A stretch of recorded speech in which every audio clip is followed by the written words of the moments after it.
Wednesday, Hiya. Alam ko namang para sa mga batang may sakit ang pondong yon, pero pamilya tayo. Sino ba ang magtutulungan kundi tayo rin? Ma, wag niyo na pong pilitin si Wednesday. Nakakahiya na.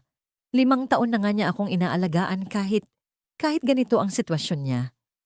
Esteban, huwag kang magmalinis. Kundi dahil sa pagkalugi ng kumpanya mo kakabayad sa mga therapy niya noong naaksidente siya, hindi tayo aabot sa ganito. Utang na loob niya sa'yo ang buhay niya. Kaya nga po nandito ako, tita. Bilang best friend ni Wednesday, ako na po ang nag-aayos ng mga papeles para hindi na siya mahirapan pa. Pirma na lang niya ang kulang. Naririnig mo ba yan, Wednesday? Napakaswerte mo sa asawa mo at sa kaibigan mo. Kaya pirmahan mo na ang tseke. Huwag kang makasarili. Para rin naman ito sa dangal ng pamilya natin bukas sa fiesta. Ang bawat salitang binitawan sa hapagkainan ay tila mga punyal na tuwirang ibinabaon sa dibdib ni Wednesday. Nakayuko lamang siya, ang kanyang mga mata ay nakakubli sa likod ng makapal at maitim na salamin. Sa paningin nila, siya ay isang walang laban na ibong may bali ang pakpak, isang babaeng kinain na ng dilim 5 taon na ang nakararaan. Ngunit ang totoo, ang kanyang diwa ay gising na gising. Matagal na siyang nakakakita. Nakikita niya ang bawat pekeng ngiti, ang bawat mapalinlang na galaw sa loob ng sarili niyang pamamahay. Ang pondo ng charity, ang tanging perang nagdudugtong sa buhay ng mga batang, may taning na ang buhay sa ospital na ipinundar niya. Ngayon ay pilit nilang inaagaw gamit ang matamis at nakakalasong salitang utang na loob. Kinapan niya ang lamesa. Nagpapanggap siyang nangangapa sa dilim. Nanginginig ang kanyang mga daliri, hindi dahil sa takot, kundi dahil sa matinding puot na pinipilit niyang lunukin pabalik sa kanyang lalamunan. Gusto niya sanang abutin ang malamig na baso ng tubig upang pakalmahin ang nag-iinit niyang dibdib. Ngunit nang dumampi ang kanyang kamay sa gitna ng mesa, hindi malamig na baso ang kanyang nahawakan. Isang mainit na balat. Kumurap si Wednesday sa likod ng kanyang madilim na salamin. Ang kamay ng kanyang pinakamamahal na asawang si Esteban ay mahigpit na nakapulupot sa mga daliri ng kanyang matalik na kaibigan at tagapag-alaga na si Luciana. Sa ibabaw mismo ng hapagkainan, sa mismong harapan niya. Ginagawa nila ito nang walang anumang takot o kaba dahil buo ang tiwala nilang ang babaeng nasa harapan nila ay isang bulag na walang kakayahang lumaban. Mabilis na binawi ni Esteban ang kanyang kamay. May mahinang pag-ubo na tila pilit itinatago ang pagkagulat ng matabig ni Wednesday ang kanilang mga daliri. Ah, heto ang baso mo, Hon. Malambing na sabi ni Esteban. Inilalapit ang baso sa nanginginig na kamay ni Wednesday. Pilit na iniangat ni Wednesday ang mga gilid ng kanyang labi. Gumuhit ang isang ngiting duguang nagtatago sa likod ng pagiging martir. Salamat, Esteban, at salamat din sa iyo, Luciana. Hindi ko alam kung anong gagawin ko kung wala ang best friend ko na laging umaalalay sa akin sa araw-araw. Nakita ni Wednesday ang palihim na pag-irap ni Luciana, ang mapang-asar nitong ngiti sa asawa niya habang sumasagot ng matamis. Wala yun, Wed. Pamilya na tayo. Lahat gagawin ko para sa inyo, ni Esteban. Bumukas ang pinto ng dining room. Ang pamilyar at mabibigat na yabag ng mga sapatos na yon ay pagmamay-ari ni Diego, ang tahimik niyang bodyguard na iniwan pa ng kanyang yumaong ama bago ito pumanaw. Sa pagpasok ni Diego, mabilis na itinago ni Luciana ang isang malaking brown envelope sa ilalim ng kanyang hita, isang detalyeng hindi nakaligtas sa nanlilisik na paningin ni Wednesday. Ma'am, handa na po ang sasakyan kung pupunta kayo sa ospital. Formal na anunsyo ni Diego. Ang boses ay kalmado ngunit may nakatagong pagbabantay. Nagmamadaling tumayo si Rosario. Inaayos ang kanyang mamahaling perlas na kwintas. Mga perlas na binili rin gamit ang pera ng sarili niyang manugang. Maiwan na muna namin kayo rito. Esteban, Luciana, sumunod kayo sa akin sa opisina. Kailangan na nating i-finalize ang papeles ng charity fund bago ang fiesta bukas. Ikaw na muna ang magpahinga rito, Wednesday. Iniwan nila si Wednesday sa malaking hapagkainan.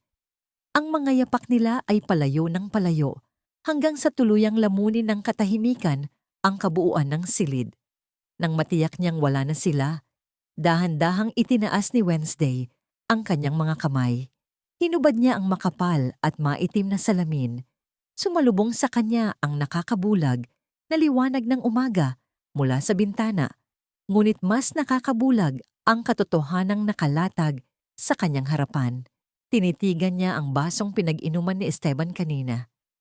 Sa mismong gilid nito ay may nakabakat na matingkad at pulang lipstick, ang eksaktong kulay ng lipstick na palaging suot ni Luciana. Ang mga luhang kanina pa niya pinipigilan ay tuluyan ng pumatak. Ngunit hindi ito luha ng kahinaan o awa sa sarili. Ito ay luha ng isang reynang tuluyan nang nagising mula sa isang mahaba, madilim at malupit na bangungot.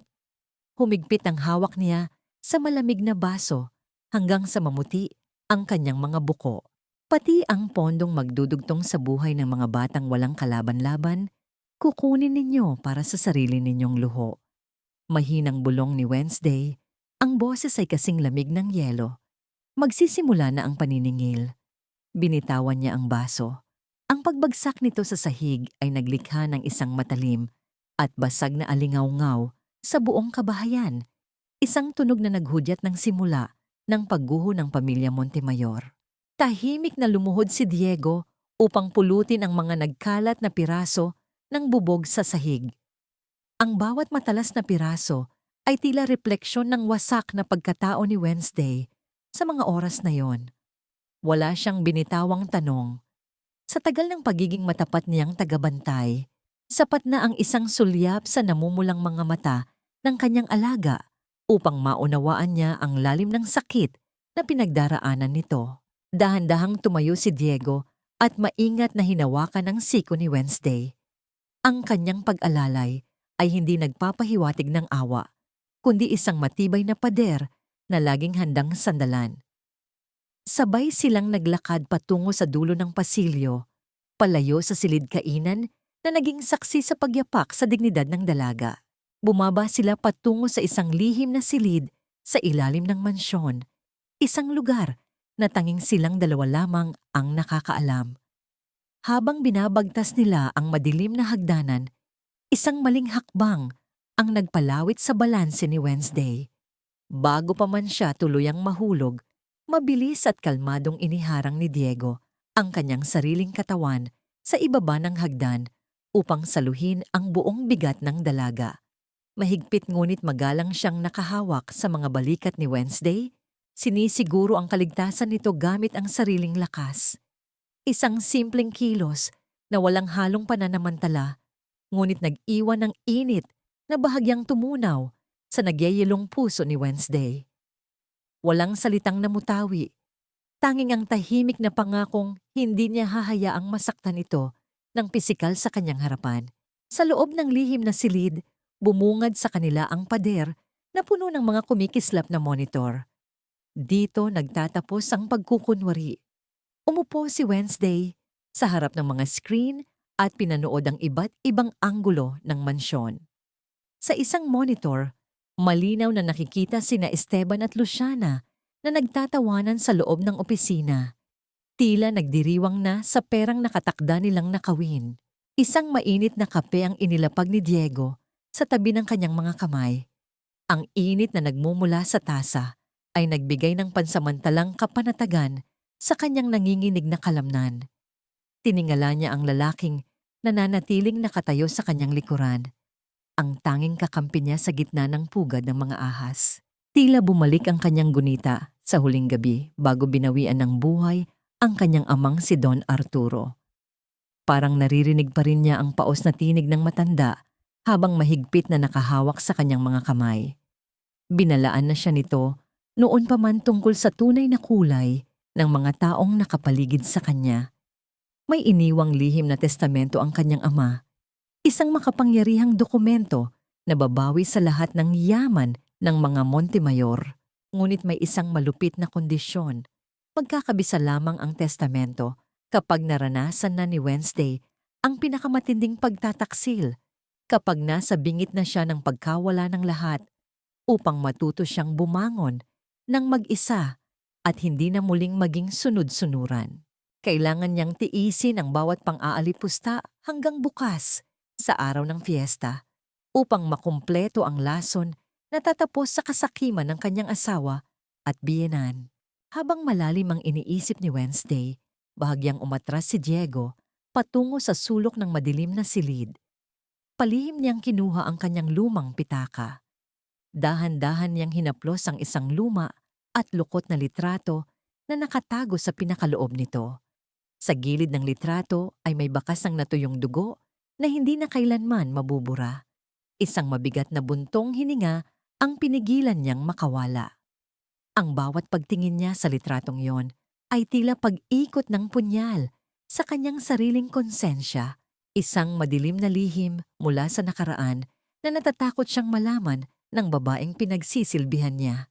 Naagaw ang kanilang atensyon nang biglang mag-iba ang kuha sa ikatlong monitor. Napatayo si Wednesday. Sa screen na nakatutok sa kanyang sariling silid tulugan, nakita niya si Esteban. Lihim itong pumasok habang inaakala nitong nagpapahinga siya sa sala. Maingat na inalis ng kanyang asawa ang painting sa pader upang ilantad ang nakatagong vault. Kinagat ni Wednesday ang kanyang ibabang labi habang pinapanood si Esteban na subukang buksan ang kahadiyero kung saan nakatago ang mga orihinal na titulo ng pag-aari ng ospital at ang listahan ng charity funds. Ang bawat pag-ikot ng bakal na dial ng vault ay tila pagbibilang ng natitirang oras bago tuluyang masimot ang huling pag-asa ng mga batang may sakit na umaasa sa kanya. Ang malamig na hangin na may amoy ng matapang na antiseptiko ay sumalubong kay Wednesday pagkapasok niya sa isang pribadong kwarto sa charity ward. Dito nakaratay si Maya, isang 7 taong gulang na batang babae na may makapal na benda sa mga mata dahil sa isang maselan na operasyon. Sa tuwing nakikita ni Wednesday ang bata, tila nananalamin siya sa sarili niyang nakaraan. Isang inosenteng kaluluwang kinulong sa dilim, nag-aantay ng himala. Naupo si Wednesday sa gilid ng kama. Dahan-dahang kinapa ng maliliit na kamay ni Maya ang kanyang braso hanggang sa marating nito ang kanyang mukha. Walang katinag-tinag si Diego na nakatayo malapit sa pinto. Nagmamasid na parang isang tahimik na anino na laging handang magbigay ng proteksyon. Tita Wed, malambing na tawag ni Maya, ang mga daliri ay marahang sinusuri ang pisngi ni Wednesday. Sabi po ng mga nurse, bulag din daw po kayo tulad ko. Pero kahit madilim po, ramdam kong mabait kayo. Parang ang liwanag po kapag nandito kayo. Isang mainit na luha ang tumakas mula sa mga mata ni Wednesday. Dumaloy ito at sumama sa maliliit na daliri ng bata. Ang inosenteng ngiti ni Maya ay isang napakabigat na paalala kung bakit kailangan niyang manalo sa labanang ito. Hindi lamang ito para sa kanyang nawalang dignidad, kundi para sa mga buhay na umaasa sa kanyang pangako. Ang madamdaming sandali ay biglang nabasag nang marinig nila ang mabilis at matalas na pagdampi ng matutulis na sapatos sa makintab na sahig ng pasilyo. Kilala ni Wednesday ang bawat yabag na yon. Mabilis niyang ibinalik ang kanyang itim na salamin sa kanyang mga mata at iniba ang posisyon ng kanyang pagupo. Ibinalik ang anyo ng isang mahina at walang muwang na pasyente. Bumukas ang pinto. Pumasok si Luciana na may kasunod na doktor. Wala na ang matamis at mapagkunwaring tono ng kanyang best friend. Ang boses nito ngayon ay puno ng pagmamataas at kawalang puso. "Doc, I want to make this quick." Malamig na utos ni Luciana, hindi man lang pinasadahan ng tingin ng nakaupong si Wednesday, na inaakala niyang walang nakikita at walang naiintindihan sa mga nangyayari. Itigil niyo na ang libreng gamot at special treatment sa batang yan. In fact, itigil niyo na lahat ng libreng serbisyo sa charity ward na ito. We are cutting costs. Wala ng pondo ang pamilya Montemayor para sa mga patay gutom na pabigat lang sa kumpanya. Parang piniga ang puso ni Wednesday. Nakita niya ang pagyuko ng doktor, walang magawa sa harap ng huwad na kapangyarihan ni Luciana. Gustong tumayo ni Wednesday. Gusto niyang isampal sa makapal na mukha ng kaibigan na ang perang kinukuha nila ay hindi sa mga Montemayor, kundi pag-aari ng pamilya de Vera na sadyang inilaan para sa mga mahihirap. Kumuyom ang kanyang mga kamao, nakahanda ng isuko ang kanyang pagkukunwari upang ipagtanggol si Maya.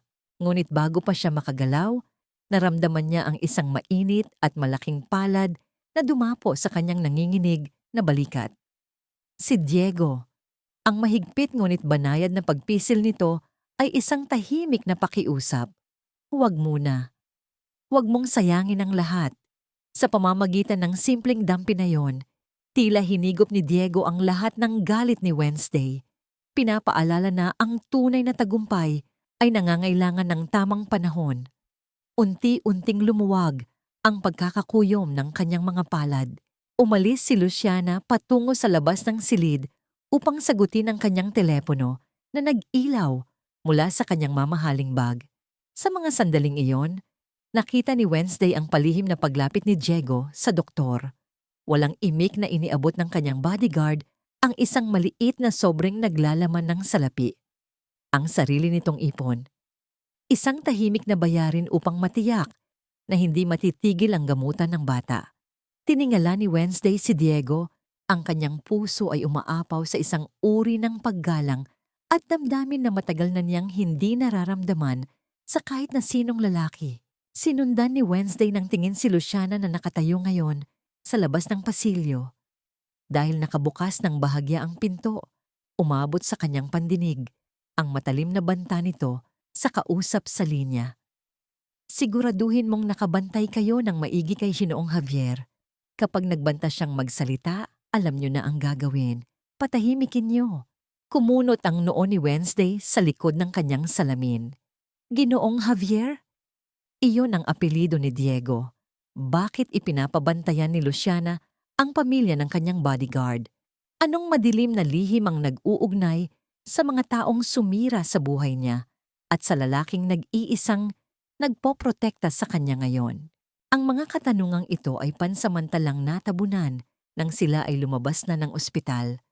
Habang inaalalayan siya ni Diego, papasok sa nakapark na sasakyan, nahagip ng kanyang pandinig ang pamilyar na boses ng kanyang asawa. Nakatayo si Esteban hindi kalayuan. May kausap sa kanyang telepono. Walang kamalay-malay na bukas ang bintana sa gawin ni Wednesday. Opo ma, planchado na ang lahat ng papeles. Masayang pagbabalita ni Esteban sa kanyang ina na si Rosario. Pagkatapos ng malaking pagdiriwang bukas, ibebenta na natin ang buong ospital, kasama na ang charity ward sa mga foreign investors. Tayo na ang may kontrol sa lahat at wala nang matitira sa bulag kong asawa pagkatapos ng fiesta. Nabalot ng nakakasakal na katahimikan ang silid tulugan ni Wednesday matapos nilang bumalik mula sa ospital. Nakaupo siya sa harap ng malaking salamin, nagkukunwaring walang nakikita sa sariling refleksyon. Ang pinto ng kwarto ay bumukas at pumasok ang isang bultong nagdadala ng matapang at mamahaling pabango. Isang pamilyar na halimuyak na binili gamit ang perang ninakaw mula sa kanyang kumpanya, si Luciana. Sa refleksyon ng salamin, malinaw na nakita ni Wednesday ang paglapit ng kanyang matalik na kaibigan. Ngunit ang mas nakapukaw ng kanyang pansin ay ang palamuting nakapulupot sa makinis na leeg nito. Ang paboritong kwintas na perlas ng namayapang ina ni Wednesday.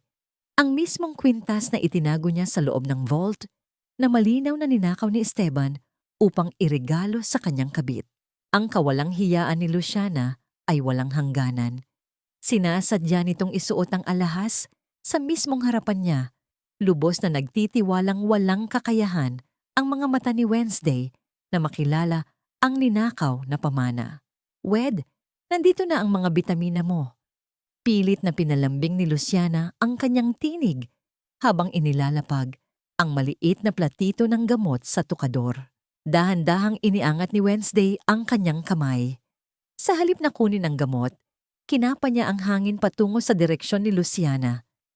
Sinadya niyang idampi ang kanyang nanginginig na mga daliri sa balikat ng babae Hanggang sa marating nito ang malamig na ibabaw ng mga perlas sa leeg nito. Naramdaman ni Wednesday ang biglaang paninigas ng katawan ni Luciana. Ang paghinga nito ay naging mabigat at sunod-sunod. Ang ganda naman ng leeg mo, Luciana. Mahina ngunit may diin na, sambit ni Wednesday. Ang mga daliri ay naglalaro malapit sa mamahaling alahas. Malamig, bilog, parang may suot kang mga perlas. Alam mo ba, may ganyan din akong kwintas na bigay ng yumaong mama ko. Siguro kung nakakakita lang ako, aakalain kong suot mo ang pamana niya. Namutla si Luciana. Napaatras ito ng bahagya.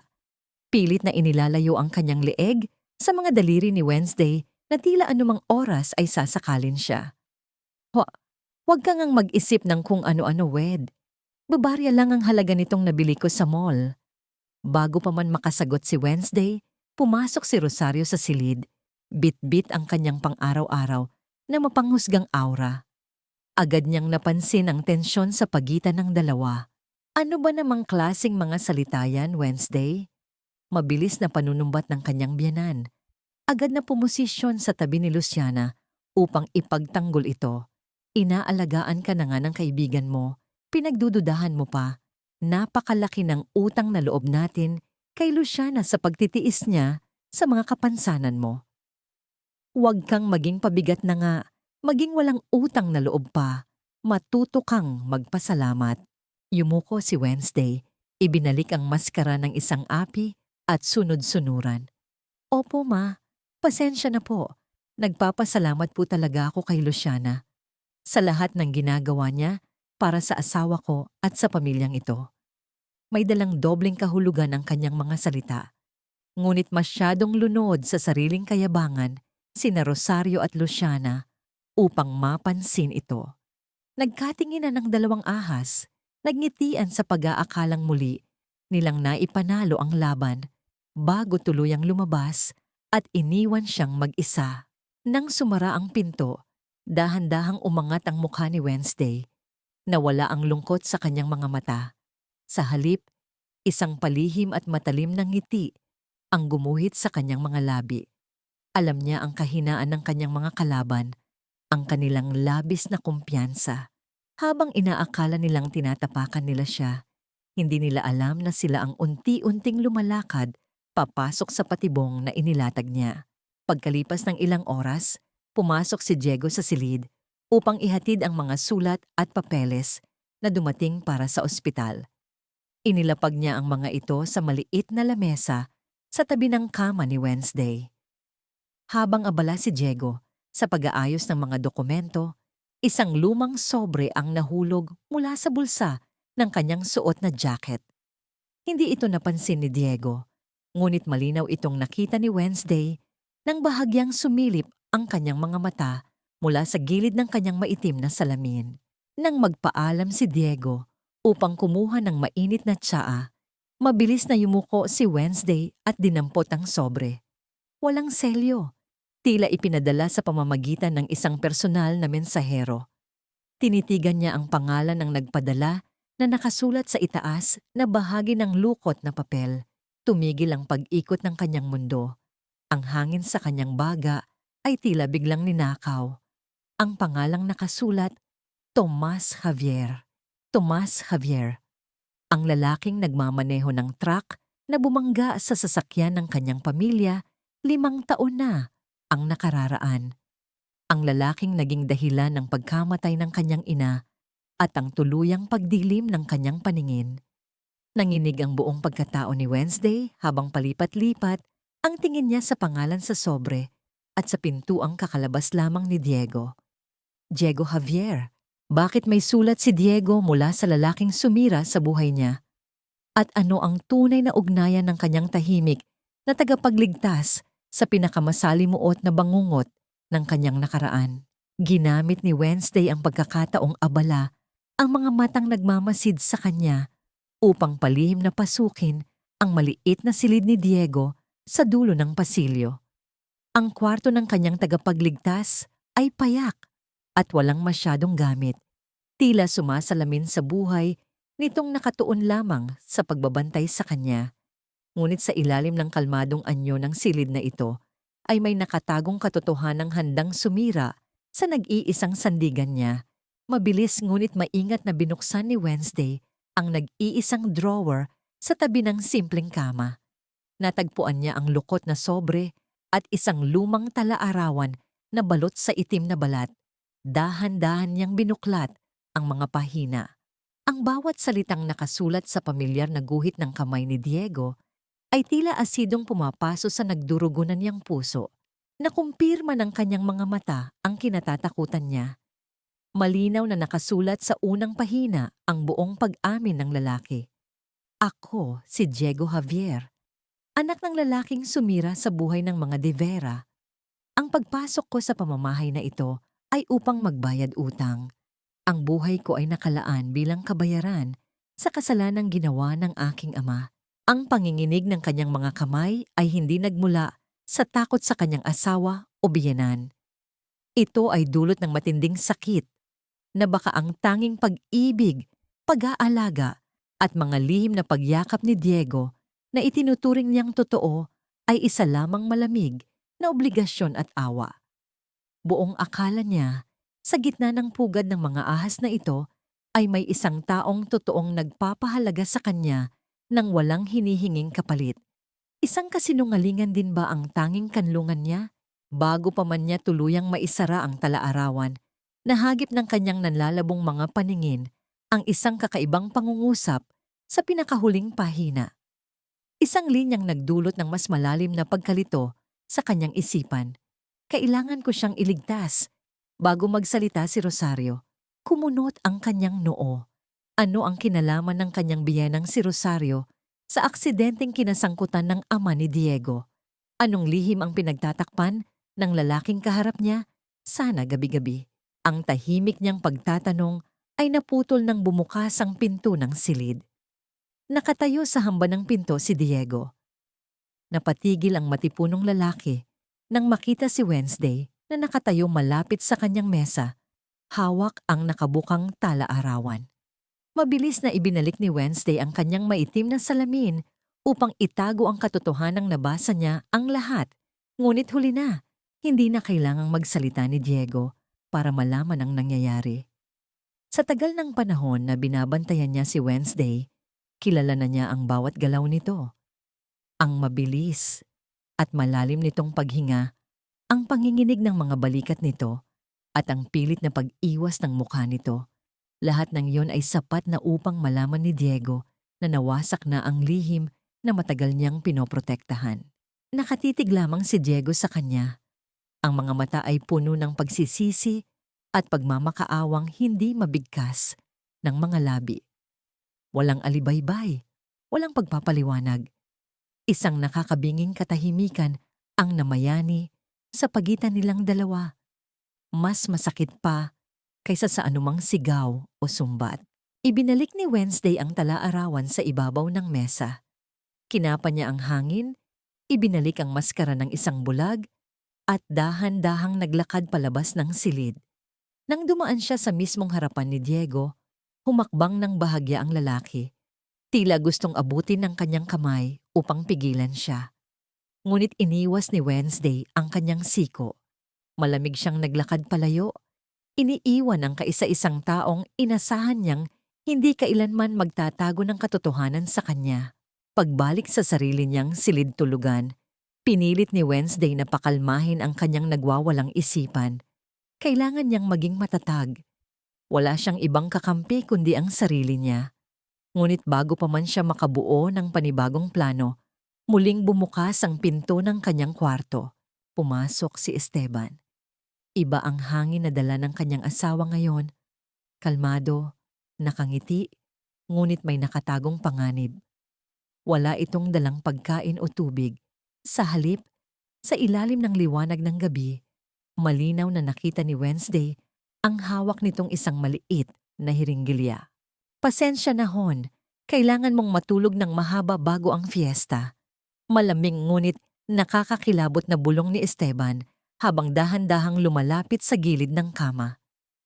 Masyadong maraming mangyayari bukas. Gusto ni Mama na makapagpahinga ka ng mabuti? para hindi ka na maging pabigat sa mga bisita natin. Nakita ni Wednesday ang dahan-dahang pagdiin ng hinlalaki ni Esteban sa itaas ng hiringgilya. Ang pagpatak ng gamot mula sa dulo ng matulis na karayom ay tila naghuhudyat ng huling gabi ng kanyang kalayaan. Naramdaman ni Wednesday ang malamig na talim ng karayom na bumaon sa kanyang balat, ngunit walang pagkahilo o antok na sumunod.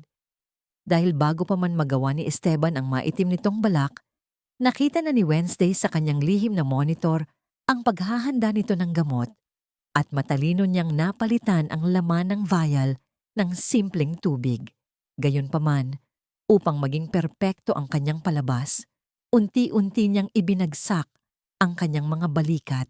Hinayaan niyang bumigat ang kanyang paghinga at bahagyang isinandal ang ulo sa unan, tila isang taong tuluyan ng nilamon ng kawalan ng malay. Mula sa kanyang nagkukunwaring pagpikit, narinig niya ang malalakas na yabag ni Rosario na pumasok sa silid. Ang presensya ng kanyang biyenan ay palaging may dalang bigat na nakakasakal. Naramdaman ni Wednesday ang matigas na papel na sa pilitang inipit sa ilalim ng kanyang nanginginig na palad, kasunod ng isang malamig na ballpen na ipinilit sa kanyang mga daliri. Hawakan mo ng maigi ang ballpen, Wednesday. Ilapat mo sa ibaba. Mariin at walang emosyong utos ni Rosario. Walang pakialam kung nahihirapan ang kanyang manugang. Isang simpleng pirma lang ang kailangan. Isang pirma na maglilipat ng lahat ng kapangyarihan at ari-arian kay Esteban. Ito na ang kabayaran mo sa lahat ng sakripisyong ginawa namin para sa'yo. Ginamit ni Wednesday ang lahat ng kanyang galing sa pag-arte.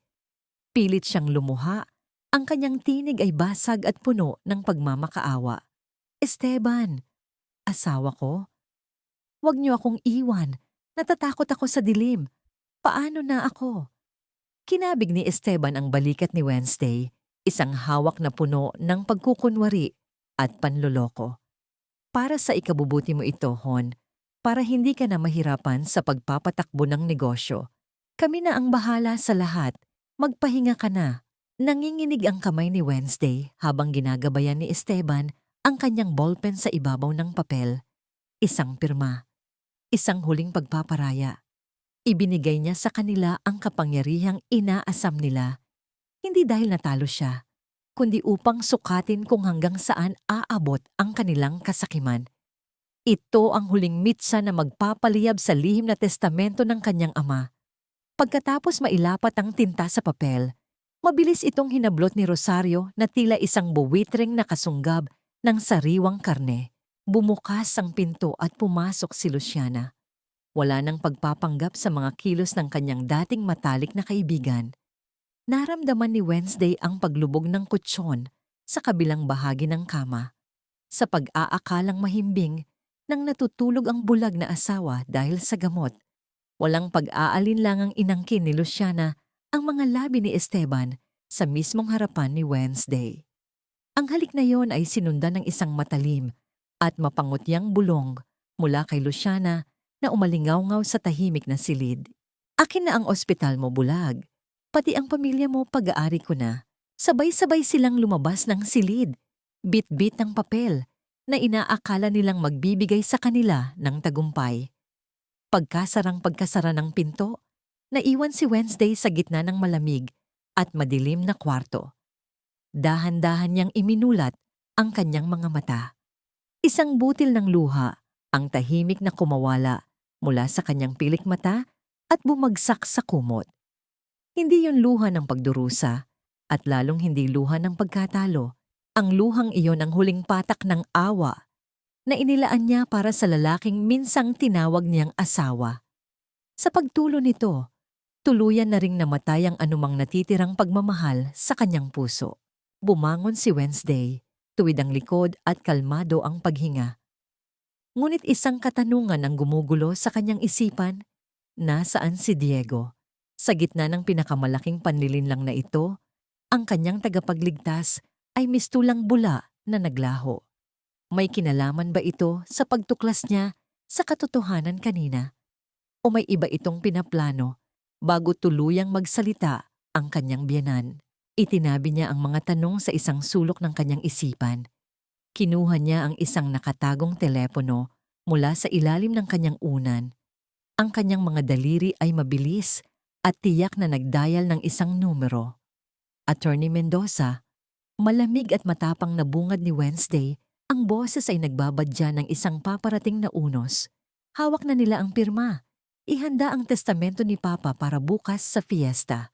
Mula sa malayo, unti-unting dumaloy sa hangin ang masayang himig ng mga banda at ang alingawngaw ng mga naghahandak na tao para sa malaking pagdiriwang bukas. Isang masayang tugtugin na magsisilbing musika sa pinakamalaking paghihiganti ng pamilya De Vera.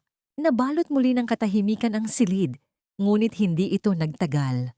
Bumukas ang pinto nang walang anumang ingay, isang gawaing tanging isang taong sanay sa mga anino lamang ang makakagawa. Pumasok si Diego. Ang kanyang mga mata ay agad na naghanap sa bulto ni Wednesday sa gitna ng madilim na kwarto. Nang tumama ang sinag ng buwan mula sa bintana, nahagip ng paningin ni Diego ang isang nangingitim na pasa sa braso ni Wednesday. Ang bakas ng mahigpit at marahas na pagkakahawak ni Esteban kanina habang pinipilit itong pumirma.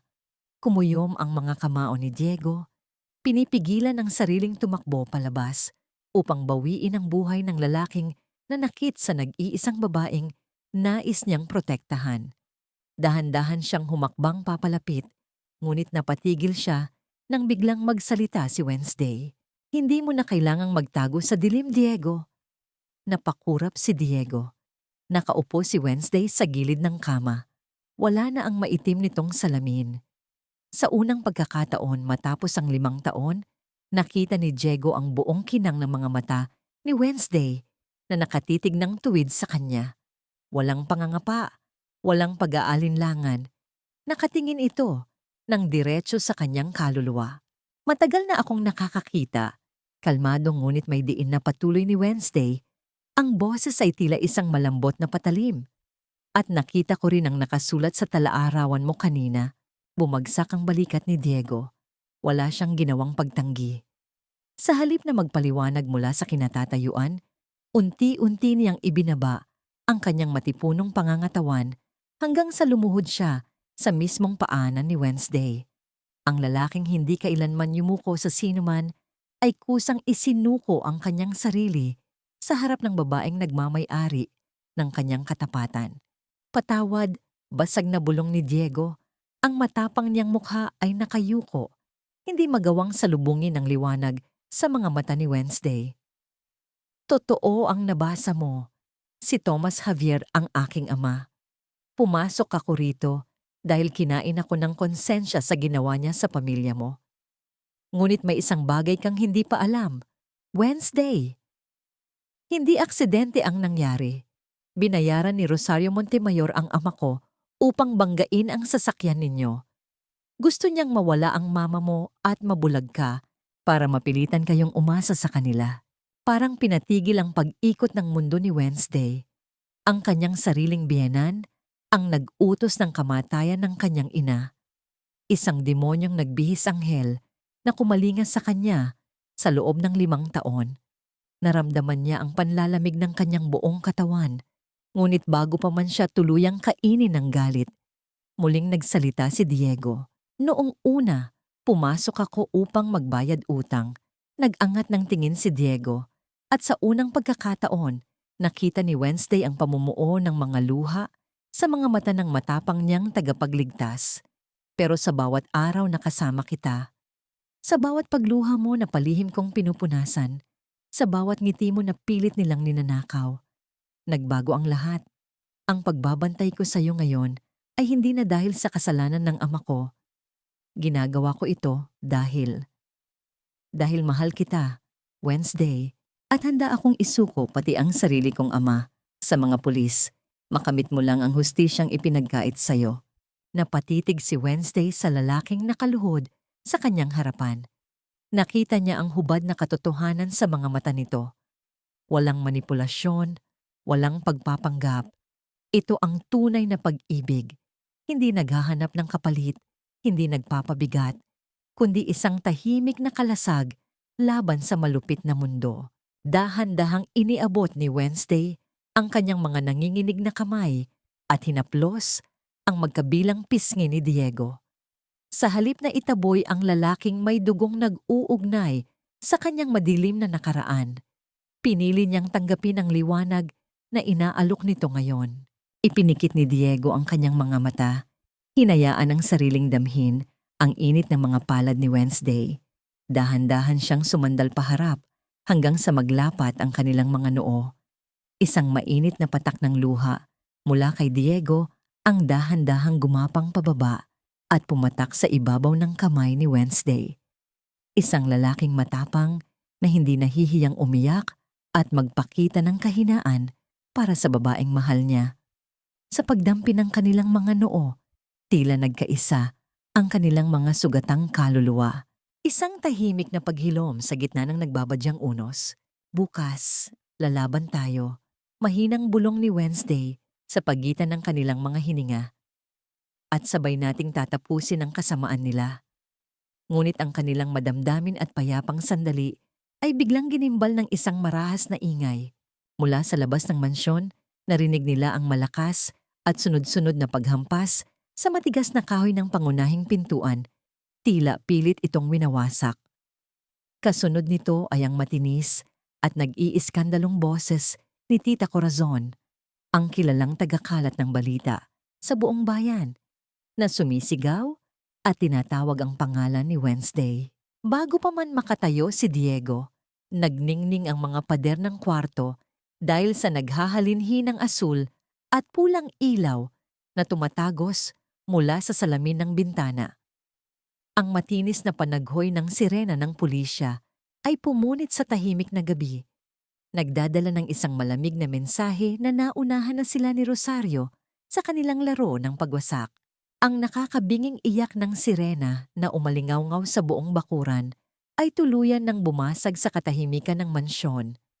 Kasabay ng malalakas na yabag ng mga pulis na pumasok sa loob ng bahay ay ang pagdagsa ng mga usyoserong kapitbahay sa pangunguna ng matinis at mapanirang tinig ni Tita Corazon. Kahit nasa loob pa lamang ng kwarto si Wednesday, malinaw niyang naririnig ang isinasagawang pag-broadcast ng ginang sa labas ng kanilang pinto. Naku, mga mare, tingnan niyo ang nangyayari sa pamilya Montemayor. Sino ang mag-aakala? Malakas na anunsyo ni Tita Corazon na tiyak na nakatutok na ang telepono sa pagla-live sa social media. Ang bilyonaryang si Wednesday de Vera, tuluyan ng nasiraan ng bait. Ibinibenta daw ang sariling charity ward at nilimas ang pondo ng mga batang may sakit para ibigay sa kalaguyo niyang bodyguard. Kawawa naman si Esteban, napakabuting asawa pa naman. Bumukas ang pinto ng silid. Pumasok ang mga pulis. Kasunod sina Esteban at Rosario. Wala na ang malamig at malupit na anyo ng kanyang biyenan. Sa isang iglap, nagbago ang mukha ni Rosario. Ang kanyang mga mata ay lumuha ng saganang tubig. Ang kanyang boses ay nanginginig sa pag-arte bilang isang martir na ina na pilit isinasalba ang kanyang pamilya. Officer, parang awan niyo na. Tulungan niyo po kami. Humihigbing pagsamo ni Rosario habang sa pilitang itinuturo ang nakatayong si Diego. May mental breakdown po ang manugang ko. Dahil sa pagkabaliw niya, nagawa niyang nakawin ang pondo ng ospital para ibigay sa lalaking iyan. Ginamit ng bodyguard na iyan ang kahinaan ng manugang kong bulag para pagnakawan kami. Sumingit si Esteban, umaakbay sa kanyang umiiyak na ina, suot ang maskara ng isang asawang labis na nasasaktan. Ginawa ko po ang lahat para alagaan siya, sir, pero hindi ko inakalang pagtataksilan niya ako sa sarili naming pamamahay. Nakita ni Wednesday ang paghigpit ng panga ni Diego. Gusto nitong sumugod at basagin ang pagmumukha ng mag-inang sinungaling sa harapan nila. Ngunit bago pa man makagalaw ang lalaki, palihim na umiling si Wednesday, isang tahimik na utos. Huwag, hindi pa ngayon. Alam niyang kapag nanlaban sila ngayon, masisira ang huling bahagi ng plano na magaganap sa fiesta bukas.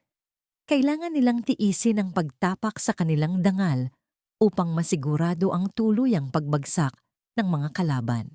Pinilit ni Wednesday na ibalik ang sarili sa karakter. Nanginginig siyang naupo sa gilid ng kama, angkop sa itsura ng isang babaeng naguguluhan at walang laban. Mabilis na lumapit ang mga pulis kay Diego at walang awang ipinosas ang mga kamay nito sa likuran. Hindi nanlaban si Diego. Kalmado lamang siyang sumunod sa mga awtoridad, tinatanggap ang lahat ng mapanghusgang tingin ng mga taong nasa paligid. Bago tuluyang ilabas si Diego ng silid, dumaan ito sa mismong harapan ni Wednesday. Sa isang mabilis at palihim na galaw, bahagyang isinandal ni Diego ang kanyang katawan palapit sa dalaga. Nang magkadikit ang kanilang mga kamay sa loob ng isang maikling segundo, naramdaman ni Wednesday ang isang maliit at malamig na bagay na isiniksik ni Diego sa loob ng kanyang palad. Isang maliit na flash drive. Kahit nakatago ang mga mata sa likod ng maitim na salamin, nagpalitan sila ng isang tahimik ngunit malalim na pag-uusap. Isang tingin na puno ng pangako. Ako na ang bahala. Iyon ang mensaheng iniwan ni Diego bago ito tuluyang kinaladkad ng mga pulis palabas ng bahay, patungo sa nag-aantay na sasakyan ng mga awtoridad. Nang makalabas na ang mga pulis at ang maingay na si Tita Corazon, naiwan sina Wednesday, Esteban at Rosario sa loob ng kwarto. Kasabay ng paglisan ng mga manonood ay ang mabilis na paglaho ng mga luha ni Rosario. Itinuwid ng matanda ang kanyang likod at lumapit kay Wednesday. Ang kanyang boses ngayon ay hindi na umiiyak, kundi matalim, malamig at puno ng nakakalasong banta. Makinig kang mabuti sa akin, Wednesday? Mariing utos ni Rosario. Ang mga salita ay bumabaon sa katahimikan ng kwarto. Bukas, sa mismong araw ng fiesta, kailangan mong humarap sa buong bayan. Aaminin mo sa lahat na ikaw ang nagnakaw ng pera at hihingi ka ng tawad sa pamilya Montemayor para isalba ang dangal namin. Kapag ginawa mo yon, baka pakiusapan ko pa ang mga pulis na palayain ang kalaguyo mo. Yumuko ng lalo si Rosario upang ibulong sa mismong tainga ni Wednesday ang pinakamalupit nitong babala. Pero kung subukan mong lumaban o kung hindi ka sumunod sa gusto ko, sisiguraduhin kong hindi na aabuti ng umaga ang bodyguard mo. Ipapapatay ko siya sa loob mismo ng kanyang selda. Umalis ang mag-ina na may dalang tagumpay. Iniwang nag-iisa si Wednesday sa gitna ng madilim na silid. Mahigpit niyang ikinuyom ang kanyang palad.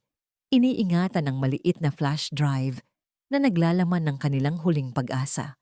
Mula sa kalayuan, kasabay ng pag-ihip ng malamig na hangin ng madaling araw, unti-unting umalingaw-ngaw ang malakas at sunod-sunod na tunog ng mga kampana ng simbahan. Isang tunog na nag-aanyaya para sa pagdiriwang ng fiesta, ngunit para kay Wednesday, ito ay ang kampana na naghuhudyat ng huling digmaan.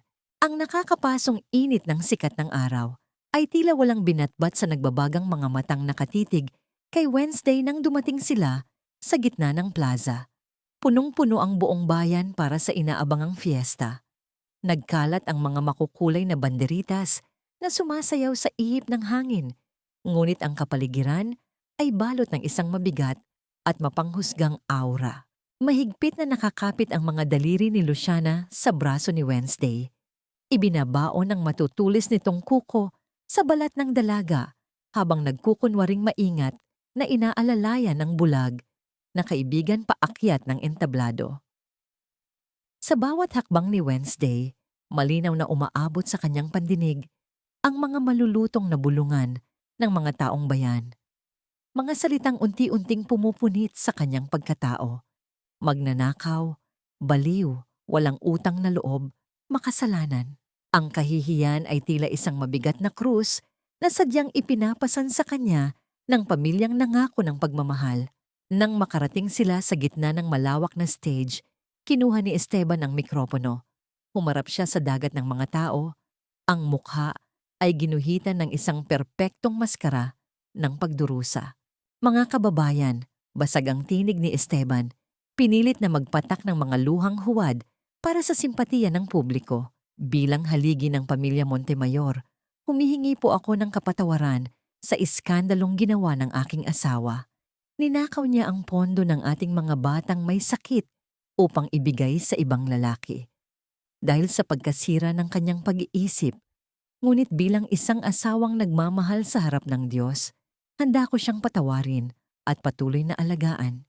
Isang halinghing ng pagkaawa para kay Esteban ang umugong mula sa madla na agad sinundan ng mga panunuyang tingin na nakapukol sa nakayukong si Wednesday.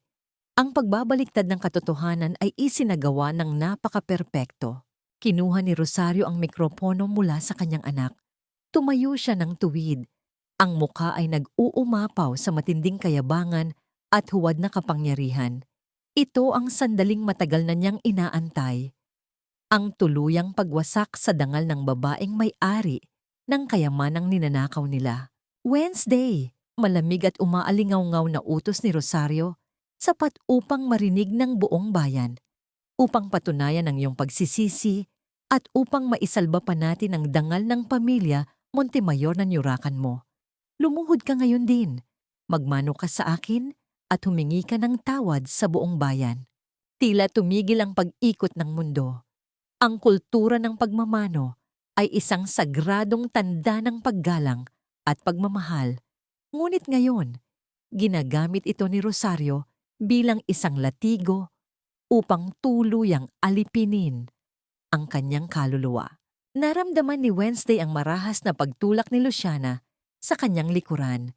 Nanginig ang mga tuhod ni Wednesday, dahan-dahan, sa harap ng daan-daang mapanghusgang mata. Ibinaba niya ang kanyang sarili hanggang sa lumapat ang kanyang mga tuhod sa matigas na kahoy ng entablado. Inabot niya ang kamay ni Rosario upang idampi sa kanyang noo. Sa pagkakataong iyon, isang mainit na patak ng luha ang kumawala sa kanyang mga mata at bumagsak mismo sa dulo ng mamahaling sapatos ng kanyang biyenan. Hindi iyon luha ng pagkatalo. Iyon ay luhang naghuhudyat ng huling sandali ng kanyang pagiging biktima. Nangiti ng malapad sina Rosario, Esteban at Luciana. Sa wakas, ang mapagmataas na tagapagmana ng mga De Vera ay tuluyan na nilang napaluhod. Ngunit sa gitna ng kanilang pagdiriwang, isang kakaibang liwanag ang biglang nagmula sa malaking LED screen sa likuran ng entablado. Nag-iba ang kulay nito. Mula sa maligayang logo ng fiesta ay naging isang madilim at blangkong imahe, tila naghahanda sa pagpapalabas ng isang malaking sikreto. Napakunot ang noo ng mga tao, ngunit ang atensyon ni Rosario ay nanatiling nakapako sa nakaluhod na manugang. Magsalita ka na sa mikropono, humingi ka ng tawad. Pagbabanta ni Rosario, inilalapit ang mikropono sa bibig ni Wednesday. Sa halip na humikbi o magmakaawa, dahan-dahang tumingala si Wednesday. Inalis niya ang kanyang kamay sa pagkakahawak sa biyenan. Itinaas niya ang kanyang mga daliri at dahan-dahang hinubad ang makapal at maitim na salamin na naging bilangguan niya sa loob ng 5 taon. Tumambad ang kanyang mga mata. Maliwanag, matapang at puno ng nag-aapoy na puot. Ipinako niya ang kanyang matalim na paningin nang tuwid sa nagulat na mga mata ni Rosario. Kinuha niya ang mikropono mula sa nanginginig na kamay ng matanda at sa isang malamig at matatag na boses, binigkas niya ang mga salitang babago sa takbo ng kanilang kasaysayan. Hindi na ako bulagma. Ang bawat pantig ng kanyang mga salita ay umalingaw-ngaw at bumasag sa katahimikan ng buong plaza, na sinusundan ng isang malakas na pagkabigla mula sa mga taong bayan. Tumayo ng tuwid si Wednesday. Ang mga tuhod na kanina'y sa pilitang inilapat sa magaspang na kahoy ng entablado ay ngayon ay matatag na nakatapak, nagbabadya ng pagbawi sa lahat ng ninakaw niyang kapangyarihan. Namutla si Esteban. Parang sa isang iglap ay hinigop ang lahat ng dugo sa kanyang mukha. Si Luciana ay napaatras, nanginginig ang mga labi, habang nakatitig sa mga mata ni Wednesday na ngayon ay matalim na nakapukol sa kanila. Ang pader ng kayabangan ni Rosario ay gumuho, napalitan ng matinding takot at kalituhan habang nakatitig sa manugang na inakala niyang kontrolado niya habang buhay. 5 taon, ma. Malamig na patuloy ni Wednesday. Ang tinig ay umaalingaw-ngaw sa mikropono. Bawat salita ay may dalim ng paghihiganti. 5 taon kong pinanood ang bawat pagtataksil, bawat pagnanakaw, at bawat kasinungalingan sa loob ng sarili kong pamamahay. Akala niyo ba ay magpapabulag ako habang buhay sa kasakiman ninyo? Mula sa dulo ng naguguluhang madla, nahawi ang mga tao. Naglakad patungo sa entablado si Diego, malaya, maangas, at wala ng posas na gumagapos sa kanyang mga kamay. Sa tabi niya ay isang pamilyar at kagalang-galang na figura, si Attorney Mendoza, ang pinagkakatiwalaang abogado ng yumaong si Don Arturo. Umakyat si Attorney Mendoza, may hawak na isang makapal na folder. Humarap siya sa buong bayan at binasa ang huling habilin na naging selyado sa mahabang panahon. Ayon sa lihim na testamento ni Don Arturo de Vera, anumang kapangyarihan o ari-arian na inilipat sa pangalan ni Esteban Montemayor ay automatikong nawawalang bisa sa oras na mapatunayan ang kanyang pagtataksil at panlilinlang. Formal na idineklara ng abogado. Ang pirma na sa pilitan ninyong nakuha kagabi habang inaakala ninyong walang malay ang aking kliyente ay walang anumang halaga sa mata ng batas. Bago pa man makapagsalita o makapag-isip ng idadahilan si Esteban, nabuhay ang malaking LED screen sa likuran nila. Mula sa madilim na kulay, lumitaw ang malinaw na video. Umugong sa buong plaza ang pamilyar na boses ni na Esteban at Luciana. Kasunod ang malinaw na kuha ng kanilang mainit na paghahalikan sa mismong sala ng mansyon habang pinag-uusapan nila ang pagkamkam sa pag-aari ni Wednesday. Sumunod na umalingaw-ngaw ang tinig ni Rosario, isang nakakubling audio recording mula sa ospital kung saan malinaw itong nag-uutos na tanggalin ang pondo ng charity ward at kunin ang pera para sa kanilang luho. At ang huling ebidensya, ang pinakamasakit na katotohanan na nagpabagsak sa tuhod ng biyenan ni Wednesday, isang lumang voice record na nakuha ni Diego mula sa mga gamit ng kanyang ama. Ang malamig at malupit na boses ni Rosario habang nakikipag-usap noon bago ang aksidente. Siguraduhin mong hindi na makakakita ang batang yan. Bunggin mo ng tuluyan para umasa sila sa atin habang buhay at makuha natin ang pera ng mga De Vera. Isang malakas na singhap ng pandidiri, puot at galit ang pumunit sa hangin mula sa mga taong bayan na kanina'y pilit humuhusga kay Wednesday. Sa unahang hanay ng madla, malinaw na nakita ni Wednesday ang pagbagsak ng mamahaling pamaypay ni Tita Corazon sa lupa.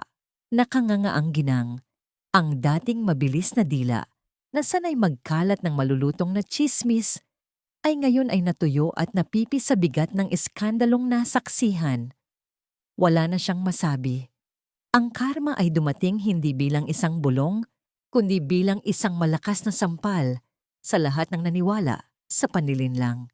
Habang nakatutok ang lahat sa pagguho ng dangal ni Rosario na ngayon ay napaluhod na sa matinding kahihiyan, binabato ng masasakit na salita ng mga taong bayan, isang anino, ang palihim na gumagapang paatras, namamawis, nanginginig at puno ng desperasyon, dahan-dahang umatras si Esteban patungo sa madilim na likuran ng entablado.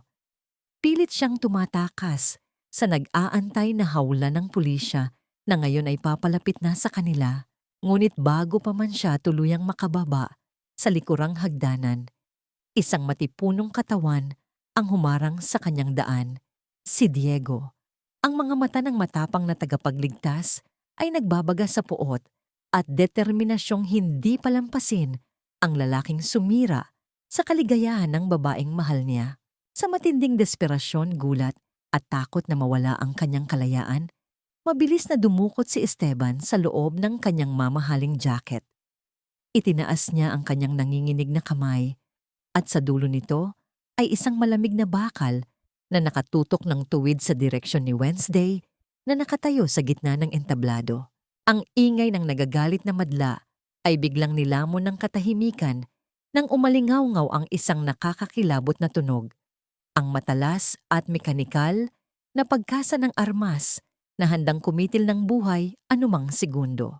Nanginginig ang buong katawan ni Esteban habang mahigpit na nakakapit ang kanyang mga pinagpapawisang palad sa malamig na baril. Ang kanyang mga mata ay nanlilisik, puno ng matinding desperasyon ng isang duwag na na-corner. Kahit sa huling sandali, ang kanyang laso ng paninisi ay hindi naubos. Kasalanan mo ito, Wednesday? Nanginginig na isinigaw ni Esteban. Ang tinig ay pumipiyok sa halong takot at galit. Kung hindi mo ipinamukha sa akin araw-araw na mas mababa ako sa'yo, na ikaw ang may-ari ng lahat ng kayamanang ito, hindi sana ako maghahanap ng iba.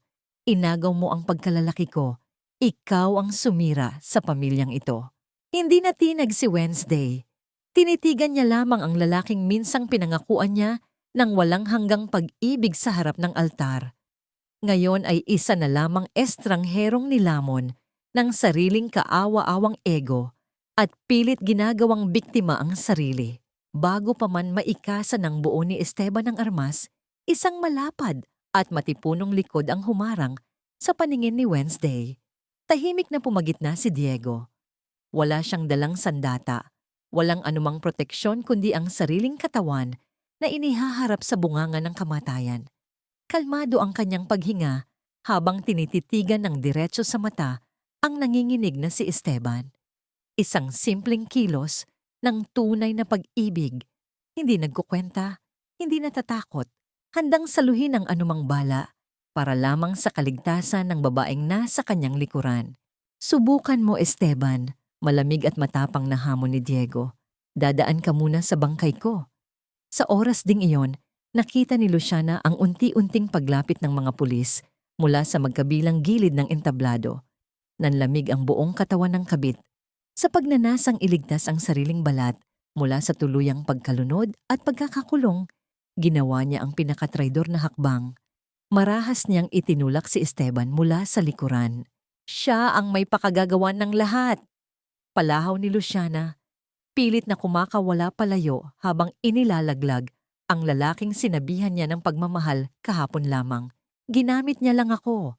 Tinakot niya ako para tulungan siyang kunin ng ospital. Wala akong kinalaman sa plano nilang pagpatay. Dahil sa biglaang pagtulak ng mismong kinakasama nito, nawala ng balanse si Esteban. Nabitiwan niya ang baril at ang pagbagsak ng mabigat na bakal sa kahoy na sahig ay naging hudyat ng mabilis na pagdaluhong ng mga awtoridad. Mabilis na inambahan ng mga pulis ang lalaki at idinapa sa sahig. Kinakabitan ng malamig na posas ang kanyang mga nagpupumiglas na kamay. Kasabay ng pag-aresto kay Esteban ay ang sapilitang paghawak kay Luciana na patuloy sa pag-iyak ng mga peking luha at paninisi. Ngunit ang pinaka-iskandalosang tagpo ay ang pagkaladkad ng mga babaeng pulis kay Rosario. Ang dating ginang na palaging nakataas ang noo at pinapanginoon sa bayan ay nagwawala ngayon na tila nawalan ng katinuan. Bitiwan niyo ako! Hindi niyo ba kilala kung sino kami?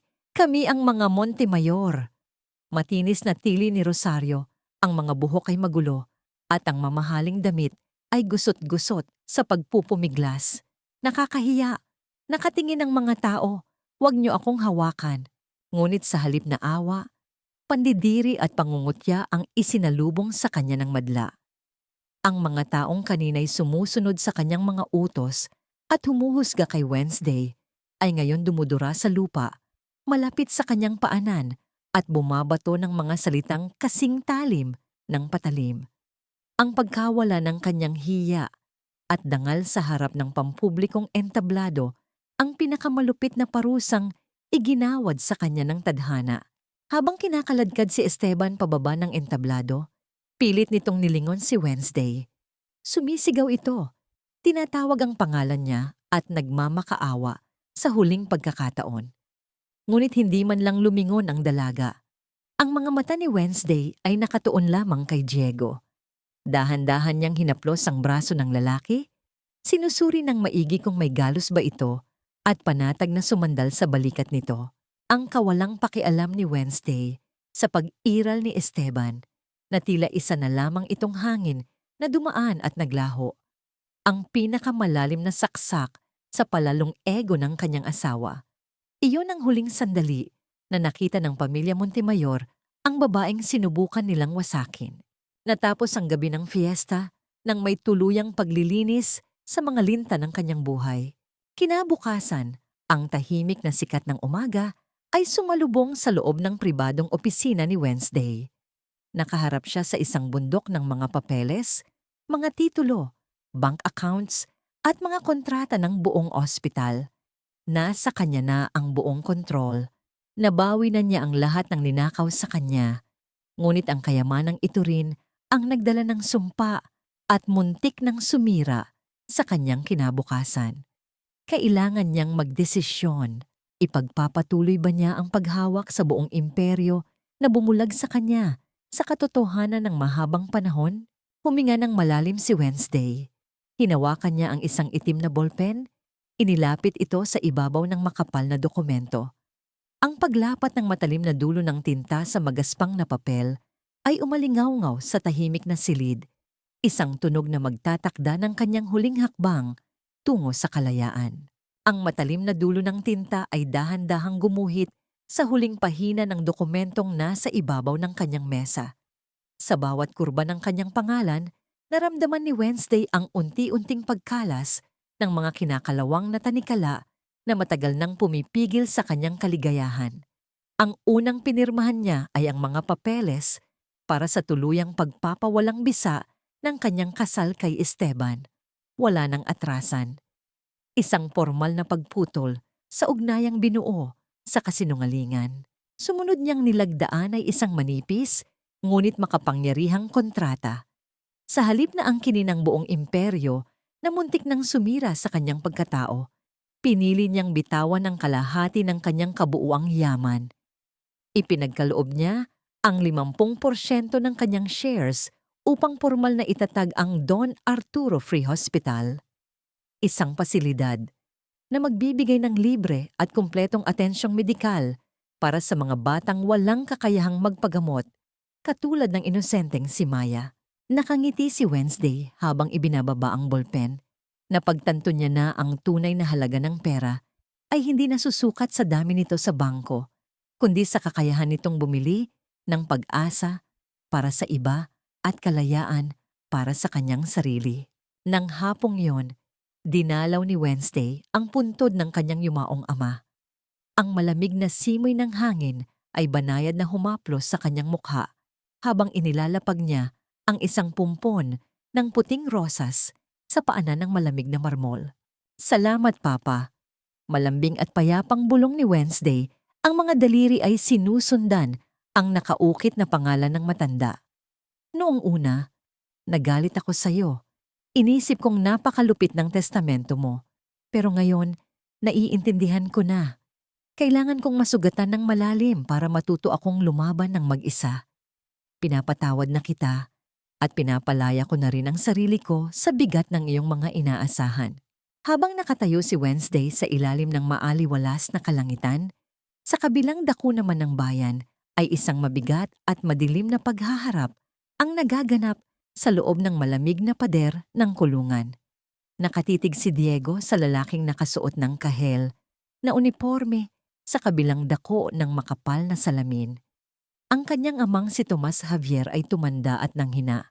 Ang mga mata ay puno ng pagsisisi habang nakatingin sa sariling anak na pinili ang tama kaysa sa kadugo. Walang sumbat na lumabas sa bibig ni Diego. Inilapat niya ang kanyang malapad na palad sa salamin. Isang tahimik na kilos na sinuklian ng nanginginig na kamay ng kanyang ama mula sa kabila. Pinapatawad na kita pa bilang anak mo. Basag, ngunit matatag na pahayag ni Diego. Ang mga mata ay may namumuong luha, ngunit ang tinig ay puno ng paninindigan. Pero kailangan mong pagbayaran ang kasalanan mo sa batas. Hindi ko napapasanin ang kasalanang hindi akin. Mag-iingat ka rito. Tumalikod si Diego palayo sa rehas. Bit-bit ang isang gumaang na dibdib. Iniwan niya ang anino ng nakaraan upang humakbang patungo sa liwanag ng kanyang sariling kinabukasan.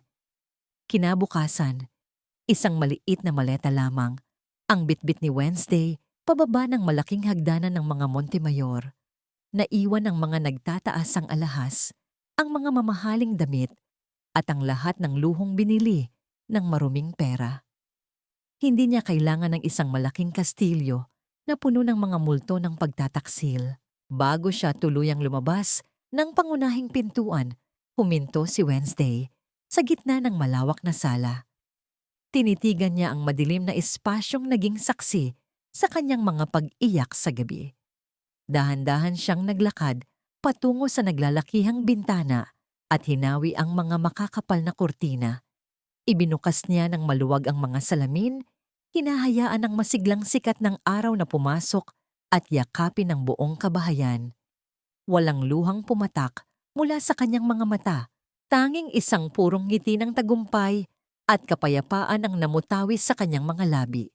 Iniwan niya ang bahay na punong-puno ng liwanag. Isang patunay na hindi nagtagumpay, ang dilim na lupigin ang kanyang kaluluwa. Paglabas niya sa mataas at bakal na gate, sinalubong siya ng pamilyar na amoy ng kalayaan. Nakaparada sa gilid ng kalsada ang isang simpleng lumang sasakyan. Nakasandal doon si Diego, suot ang isang puting t-shirt. Ang maaliwalas na mukha ay naliliwanagan ng araw. Kinuha ni Diego ang maleta mula sa kamay ni Wednesday at maingat itong isinakay sa likuran ng kotse. Humarap siya sa dalaga. Isang matamis at tapat na ngiti ang sumilay sa kanyang mga labi habang dahan-dahang pinagsiklop ang kanilang mga kamay. Saan tayo? Malambing na tanong ni Diego. Tila handang ihatid ang babaeng mahal niya kahit sa dulo ng walang hanggan. Tumingala si Wednesday. Pinakikiramdaman ng banayad na ihip ng hangin na tila may dalang pamilyar na himig mula sa malayo. Ang payapang paghampas ng mga alon sa dalampasigan. 6 na buwan ang nakalipas. Ang maalat ngunit sariwang hangin ng dagat ay malayang pumapasok sa bukas na bintana ng isang simpleng bahay na yari sa kahoy at kawayan. Wala nang matataas na pader. Wala nang malamig na sahig na gawa sa marmol. At higit sa lahat, wala nang mga mapanlinlang na anino. Sa maliit at maaliwalas na kusina, masayang nagluluto si Wednesday. Ang banayad na paghuni ng mantika sa mainit na kawali ay tila isang payapang musika sa kanyang mga tainga. Ngayon, hindi na niya kailangang mangapa sa dilim. Malinaw niyang nakikita ang masiglang kulay ng mga hiniwang gulay, ang mapupulang kamatis, at ang sumasayaw na apoy mula sa kalan.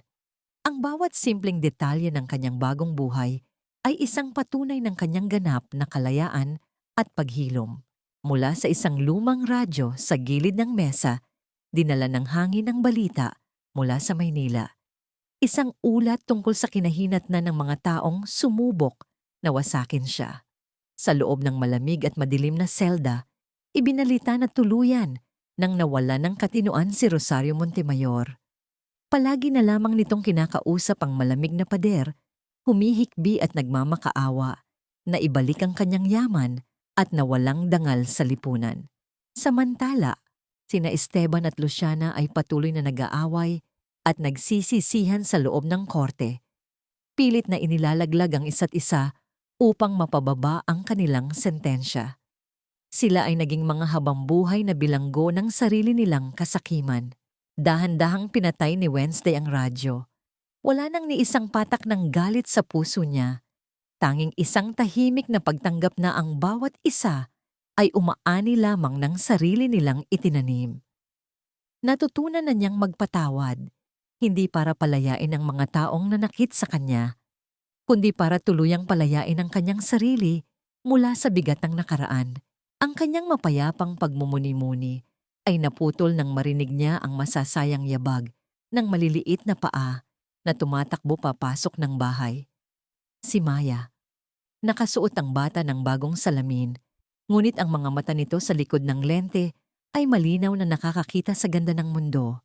Nagtagumpay ang operasyon ng bata mula sa pondong ipinaglaban ni Wednesday.